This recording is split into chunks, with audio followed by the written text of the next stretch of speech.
This has been a truly amazing weekend. So I didn't film any of it. Why? Because sometimes you got to just get stuff done. I feel like Thom and I this weekend helped Brown Sugar achieve chopper greatness.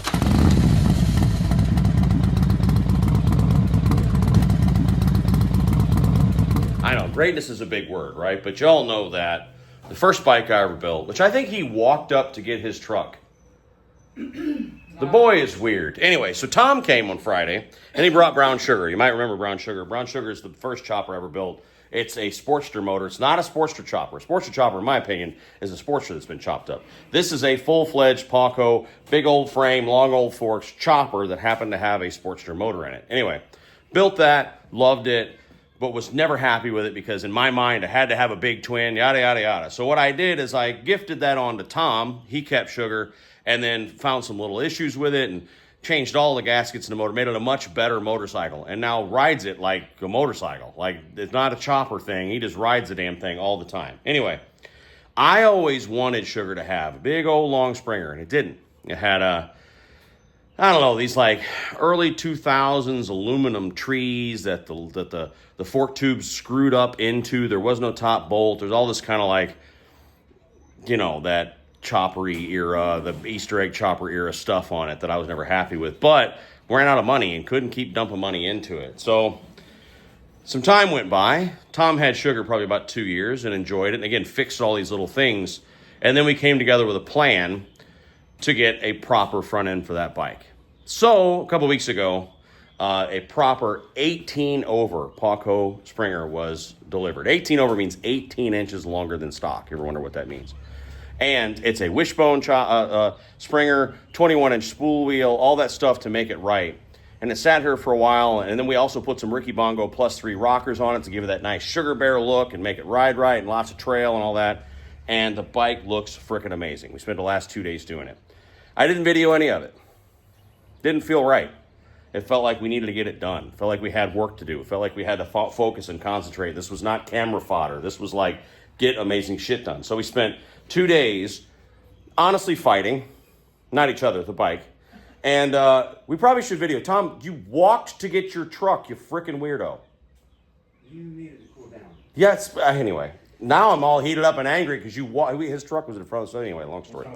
So let's first let's show them the old forks. Can we do that? Are they like accessible? There was an issue.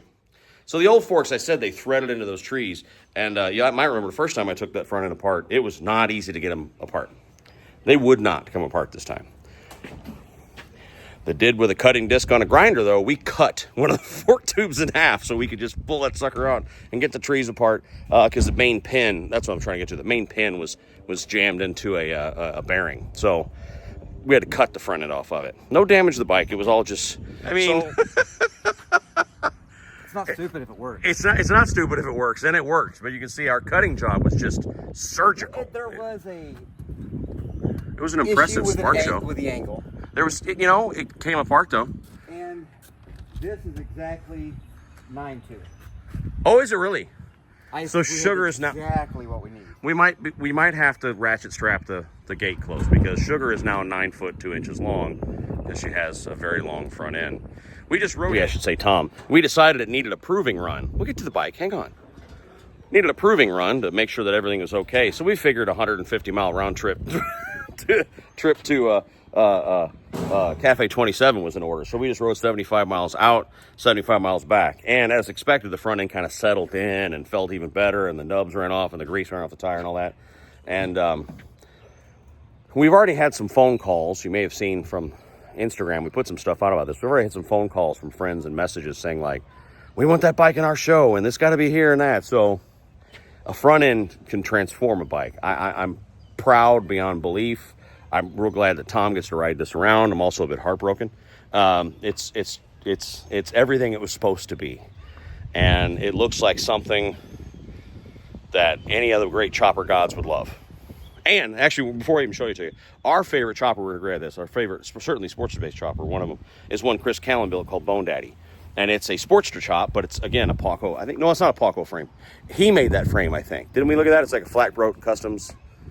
Flat broke is like, I think, Chris's shop. So he may have made that frame, but the Paco, the Springer's an 18 over Paco. There's a lot of similarities. And I think, yeah. It's, yeah. It's so special. And again, we just went 150 miles on it. He did, not me. And just phenomenal bike. So what I was describing earlier, the rockers, these are Ricky Bongo plus 3s. So there's 3 inches added in this length here, and it gives you way more trail. See where the pivot point of the wheel is? Way back here instead of there, because the front end is so long. But yeah. So an Alleyway Customs headlight that I've had forever. I originally had it on the beautiful Loser and pulled it off, and it just looks perfect on here. Wishbone style. See that? And then do it. Same 1990 bottom end Sportster 4-speed that has a Buell top end and Wiseco pistons and all that. So it's kind of a hot rod Sportster motor. Yeah. Lots of Paco. Lots of little welded tabs and stuff. That battery box is a real bitch, I'll tell you that. It's been welded a few times to make her stable. The only problem we had after it was put together, as we're going down the road, heading all the way, we hadn't even gotten that far out of the subdivision. And suddenly I see Mrs. Monkey doing a 180. And I go back and I'm like, what are you doing? She goes, something fell off his bike. It was the cap off his fuel bottle. Took us a few minutes to even figure out what we were missing, but this is Brown Sugar 2.0. Freaking phenomenal. So you'll see it. It's if you're going to Sturgis, you're going to see it several times. I'm sure the Friday night event. I feel like we've said this a billion times, but that first Friday night, August 1st, is ZZTop at the Buffalo Chip.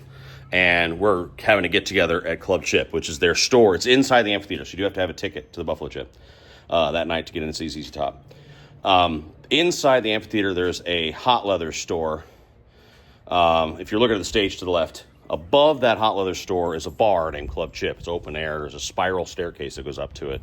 And we're going to hang out there from at least by 8. I'm not sure, you know how Sturgis time is, but we're going to be there that whole evening. And then when ZZTop starts at like 10 o'clock, we'll go down and watch the concert together. So if you want to see Sugar, I'm pretty sure you're going to ride Sugar that night. Yeah. Oh, yeah. So he's going to ride Sugar that night. So you want to see it, it'll be parked up probably out in front of Hot Leathers. That's what we're going to do with our bikes, is put them there in front of Club Chip. But I'm jealous. I'm jealous of a motorcycle. No, don't worry about there being a washer in the driveway. Chances are there's going to be lots of hardware from other various projects. Don't worry about that.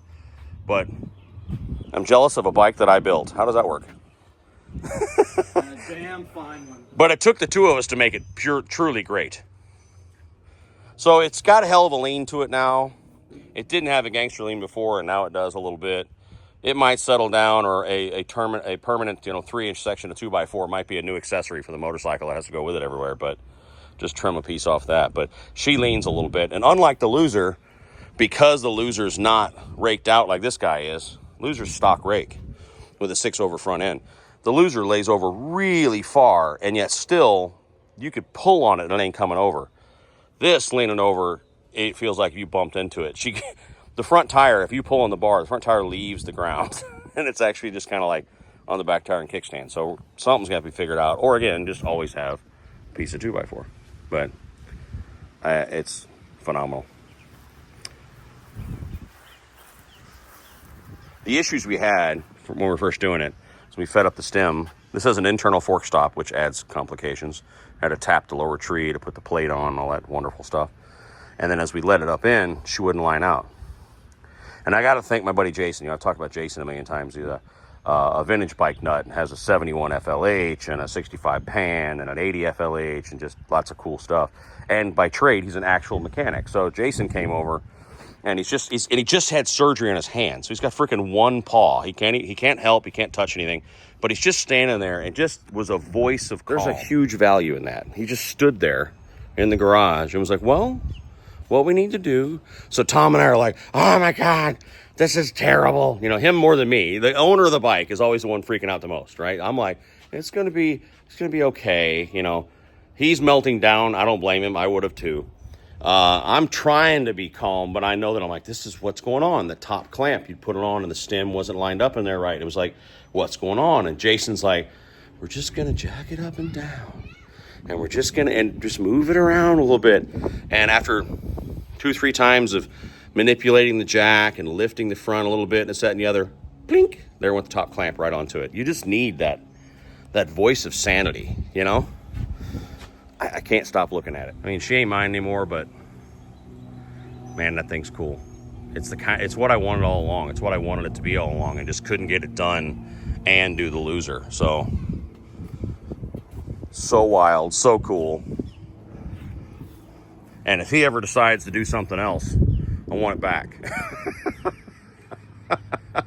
But he's got a lot in it. So when you sit there and go like, oh, you gave him a motorcycle.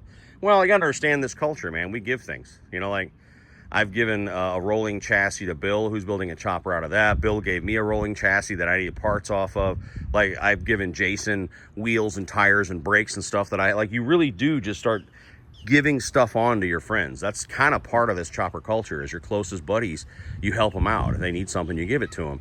And Sugar needed a lot of stuff. I mean, like she'd won some shows and stuff. She was already an awesome bike, but I thought the front end was goofy looking before. I'll say it. I built it and it was goofy looking. I wasn't happy with the headlight. I wasn't happy that it had a front brake. I wasn't happy that it needed a fork brace. I wasn't happy with all these things that made it not right. And he took it, and I wasn't happy with all the leaks again, but I needed to get started on another bike. So, you know, moving it on to him, and then him taking the freaking rockers off and putting new gaskets and all new gaskets on the left side, and finding that there was a leak in the clutch cable and replacing the clutch cable, and just, you know, a billion little things making it right. You know, that sucker's reliable. That is a reliable motorcycle. It just goes down the road and happens to look amazing. So just to check in to share with all of it, go to Sturgis and see this bike, man. Oh, and other news, Street Glide's fine. Just rode it 150 miles and it didn't have any problems. So that was good news also. The Street Glide's okay. Look at him walk around with his mobile bar. Like, always have a friend who's a traveling bartender. That's it. The whole point of the stupid video is, wow, look, Brown Sugar's amazing now. So when you see Thom, congratulate him. Just go, congratulations on having the coolest Sportster chopper. I mean, I'm going to definitely say that. Coolest Sportster-based chopper. And a lot cooler than a lot of other things. No offense to those other dudes, of course, but anyway. So come to Sturgis. Go to see ZZTop on the 1st. Come to Buffalo Chip. You have to have a ticket to get inside. Sorry about that. I can't help you there. You got to get inside the Buffalo Chip part of the event and hang out. We have 3 biker facts, those biker first aid kits to give away.